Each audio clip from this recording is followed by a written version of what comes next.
வணக்கம் நண்பர்களே, விசி gardening ideas உங்களை அன்புடன் வரவேற்கிறது. தலியா செடி வளர்ப்பு பற்றி நம்ம சேனலில் வீடியோ போட சொல்லி நம்ம சப்ஸ்கிரைபர் சிலர் கேட்டிருந்தாங்க.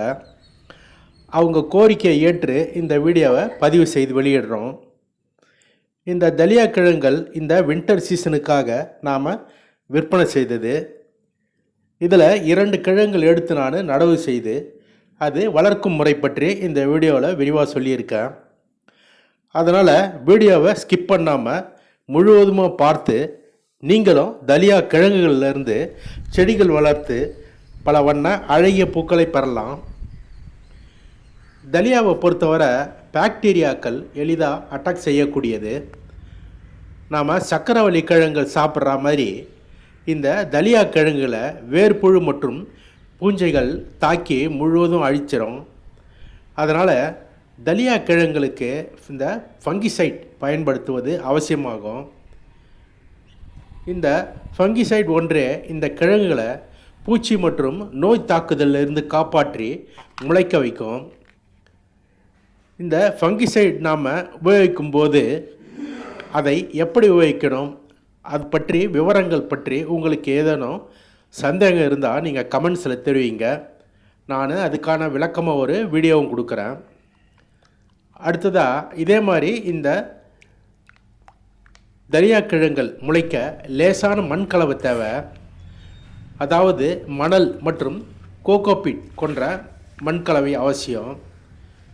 அதே சமயத்தில் தண்ணி அதிகம் ஊற்றாமையை நம்ம நடவு செய்யணும். இப்போ இந்த தலியா கிழங்கை பாருங்கள், இதை தான் நான் நடவு செய்ய போகிறேன். இதை நடவு செய்கிறதுக்கு முன்னாடி 1 ஸ்பூன் ஃபங்கிசைட் தண்ணீரில் கரைச்சி அதில் இந்த கிழங்கை 1/4 மணி நேரம் ஊற வைக்கிறேன்.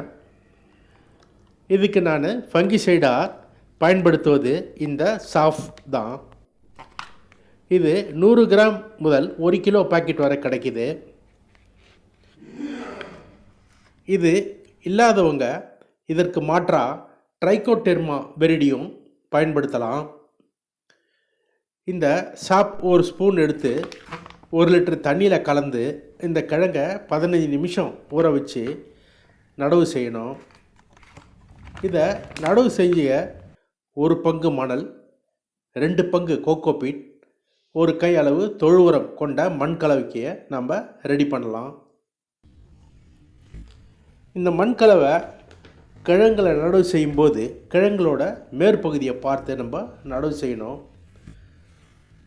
பீட்ரூட் போல இருக்கும் இந்த கிழங்குகளின் மேற்பகுதியில் கிளைகளை வெட்டி எடுத்ததற்கான அடையாளம் காணப்படும். கீழ்ப்பகுதியில் 1-2 வேர்கள் காணப்படும். இதை கொண்டு மேல் பகுதி கீழ்ப்பகுதியை நம்ம கண்டறியலாம். அப்படி கண்டறிய முடியலைன்னா கிழங்குகளை படுக்க வைத்து நம்ம நடவு செய்யலாம். தலைக்கிழா மட்டும் நம்ம நடவு செய்யக்கூடாது. கிழங்குகள் நடவு செய்த பின் ஏற்கனவே கிழங்குகள் ஊற வைத்த அந்த சாப் ஃபங்கிசைட் தண்ணீரை நடவு செய்த கிழங்குகளை சுற்றி தெளிக்கலாம். இதனால் மண் கலவையிலும் மண்ணின் மேற்பரப்பிலும் பூச்சிகள் நெருங்காது. குறிப்பாக நீர் தெளிக்கும் போது கிழங்குகள் மேல் தெளிக்காமல் அதை சுற்றி உள்ள பகுதியிலேயே நம்ம தெளிக்கலாம். மேற்சொன்ன முறையில் நடவு செய்த தலியா கிழங்குகள் 5 அல்லது 6 நாட்களுக்கு பிறகு தளிரோட தொங்கும். அது வரைக்கும் கிழங்குகளை தோண்டியோ எடுத்தோ பார்த்து அதற்கு எந்த பாதிப்பையும் நம்ம ஏற்படுத்தக்கூடாது. நல்லா முளைச்சி 2 அல்லது 3 இலைகள் வரும் வரை தண்ணீர் அதிகம் ஊற்றாமல் நீர் தெளித்து செடிகளை பராமரிக்கணும். எங்கள் வீட்டில் பூனைகள் தொல்லை அதிகம் இருக்கிறதுனால நான் இந்த தலியா செடிக்கு இந்த மாதிரி வலையை போட்டு சேஃப்டி பண்ணி வச்சுருக்கேன். நான் நடவு செஞ்ச 2 கிழங்குகளும் இப்போது நன்றாகவும் வேகமாகவும் வளர தொடங்கிவிட்டது. இப்போது இந்த தலியா கிழங்கு நடவு செய்து 3 வாரம் ஆகிடுச்சு. இன்னும் 1-2 மாதத்தில் இந்த செடிகள் முழுவதுமாக வளர்ந்து இதன் முதல் மொட்டையும் எந்த நிறத்தில் இது பூக்கும் என்பதையும் எதிர்பார்த்து நான் காத்திருக்கேன். தலியா கிழங்குல மண் இல்லாமலும் முளைக்க வைக்கலாம். இதனால் கிழங்குகளுக்கு மண்ணில் உள்ள பூஞ்சைகள் மற்றும் புழுக்களால் ஆபத்து ஏற்படாது. கிழங்குகளும் அழுகி போவது தடுக்கப்படும். இதோட முளைப்பு திறனும் அதிகமாக இருக்கும். இதற்கான வீடியோவும் சில நாட்களில் நமது சேனலில் வெளியிடப்படும். அதையும் பார்த்து நீங்கள் உங்கள் தலியா கிழங்கை எளிதாக முளைத்து வளர்க்கலாம். இதைப் போல் மீண்டும் ஒரு பயனுள்ள வீடியோவில் உங்களை சந்திக்கிறேன். வீடியோ பிடிச்சிருந்தால் லைக் பண்ணுங்கள், ஷேர் பண்ணுங்கள், சப்ஸ்கிரைப் பண்ணுங்கள். நன்றி, வணக்கம்.